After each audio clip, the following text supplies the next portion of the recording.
사랑하는 하여묵 가족 여러분, 안녕하세요. 김소명 목사입니다. 오늘도 주시는 귀한 말씀 의지하여 희망찬 하루 열어가실 수 있기를 축복합니다. 오늘 본문은 민수기 11장 16절에서 17절까지입니다. 여호와께서 모세에게 이르시되 이스라엘 노인 중에 내가 알기로 백성의 장로와 지도자가 될 만한 자 70명을 모아 내게 데리고 와 회막에 이르러 거기서 너와 함께 서게 하라. 내가 강림하여 거기서 너와 말하고 내게 임한 영을 그들에게도 임하게 하리니 그들이 너와 함께 백성의 짐을 담당하고 너 혼자 담당하지 아니하리라. 아멘. 우리 속담에 백직장도 맞들면 낫다는 말이 있습니다. 아무리 사소한 일이라 해도 여럿이 함께하면 더욱 쉬워진다는 의미죠. 공군에서 군 생활을 하면 이런 질문을 참 많이 받습니다. 전투기 타봤어요? 물론 공군에서 가장 중요한 일이 전투기를 운용하는 것이죠. 그렇다고 모두가 전투기 조종사라는 의미는 아닙니다. 전투기를 띄우기 위해서는 그 전투기를 수리하는 정비사가 필요하죠. 그래서 정비대대가 존재합니다. 또 전투기 조종사를 수송하는 수송대대도 필요하고 각종 군수 물자를 관리하는 보급대대도 필요하고 또 활주로, 경납고를 비롯한 각종 부대 건물을 관리하는 시설대대도 필요합니다.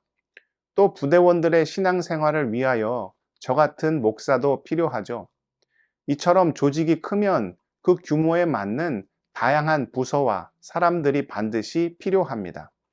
절대 혼자서 모든 일을 감당할 수는 없죠.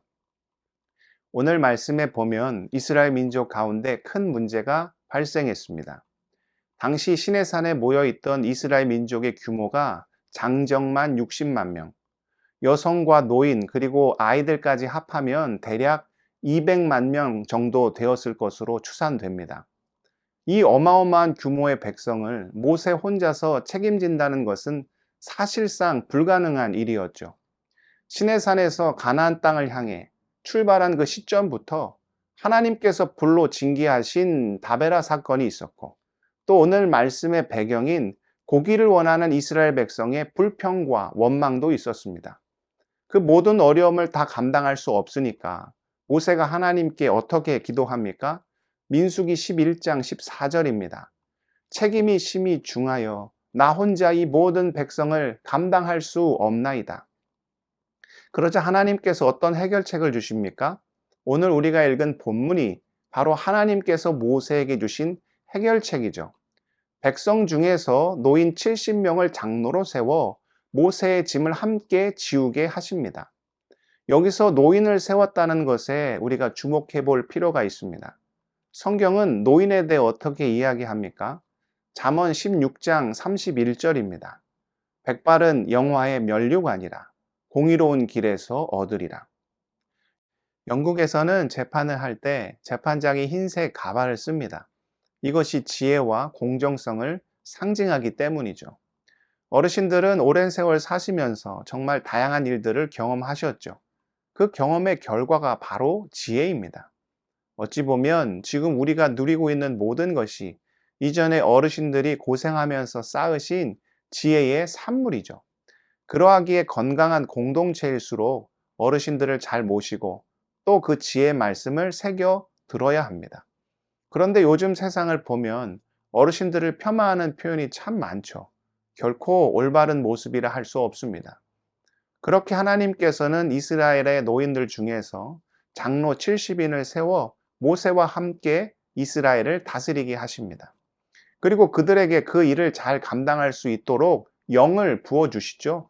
능력을 허락해 주신 것입니다. 그런데 어떤 일이 발생합니까? 장로 70인 중에 모세의 명령을 따르지 않은 2명이 있었습니다. 오늘 말씀 26절에 그 두 사람의 이름이 나오죠. 엘닷과 메닷이었습니다. 모세는 장로 70인을 백성들에게 알리기 위해 장막 주위에 둘러서게 하였습니다. 그런데 엘닷과 메닷이 그 명령에 따르지 않았죠. 장막으로 가지 않고 그냥 진영에 남아 있었습니다. 하나님께서 장로 70인에게 영을 허락하실 때 그들이 예언을 하였는데 그냥 진영에 남아있던 엘닷과 메닷도 예언을 하죠. 이 사실을 한 소년이 모세에게 알립니다. 옆에서 듣고 있던 여호수아가 그 두 사람이 예언을 하지 못하도록 말리라고 모세에게 이야기하죠. 그때 모세가 어떤 반응을 보입니까? 오늘 말씀 29절입니다. 모세가 그에게 이르되 내가 나를 두고 쉬게 하느냐? 여호와께서 그의 영을 그의 모든 백성에게 주사 다 선지자가 되게 하시기를 원하노라. 사실 모세도 자기의 명령을 따르지 않은 그 두 사람이 인간적으로는 참 불편했을 것입니다. 그런데 그들이 예언을 했다는 것은 하나님의 영이 그들에게 임했다는 것이고 하나님께서 그들을 원하셨다는 의미죠. 또한 그들은 백성을 섬기기 위해 선발된 사람들이었습니다. 그러니까 그 두 사람을 받아들인 모세에게는 무엇이 더 중요했던 거예요? 하나님의 뜻과 백성을 잘 돌보는 것이 훨씬 더 중요했던 거죠. 이것이 주님의 일을 감당하는 사람이 반드시 품어야 할 마음입니다. 믿음의 공동체인 교회도 혼자서는 모든 것을 감당할 수 없습니다. 함께 동역할 사람이 필요하고 반드시 합력하여 선을 이루어야 합니다. 그럴 때 가장 중요한 마음이 무엇입니까? 하나님의 뜻을 우선시하는 마음이죠. 내 개인의 생각과 의지보다는 하나님께서 원하시는 일이 무엇인가? 하나님의 마음이 어디로 향하고 있는가를 아는 지혜가 중요합니다. 또한 나에게 맡겨진 영혼들을 잘 돌보는 것이 중요하죠. 때로는 나에게 손해가 되고 희생을 해야 하는 상황이 펼쳐질지라도 그럼에도 기꺼이 섬기며 돌보는 귀한 사랑이 공동체 안에서 무엇보다 우선시 되어야 하지요. 사랑하는 하여묵 가족 여러분, 우리가 속한 공동체는 어떤 모습으로 서 있습니까? 하나님의 뜻을 우선시하고 있습니까? 무엇보다 지체를 사랑하고 섬기는 일에 최선을 다하고 있나요? 그래서 주 안에서 합력하여 선을 이루고 있습니까? 오늘 주신 귀한 말씀을 마음에 새겨 허락된 귀한 믿음의 공동체를 건강히 세워나가는 우리 모든 하여묵 가족들 다 되실 수 있기를 주님의 이름으로 축복합니다. 기도하겠습니다. 사랑의 하나님, 우리는 어떠한 모습으로 주님 앞에 서 있습니까? 하나님의 뜻을 구하는 지혜와 무엇보다 맡겨진 영혼들을 섬기는 귀한 사랑으로 모든 것을 행하고 있습니까? 아버지여, 우리가 서 있는 모든 믿음의 공동체가 주님이 원하시는 일들을 행하며 건강하게 서가는 축복된 공동체 될 수 있도록 함께하여 주옵소서. 무엇보다 우리 하얀목 지체들 가운데 어려움이 있는 아버지여 처지와 형편을 봅니다.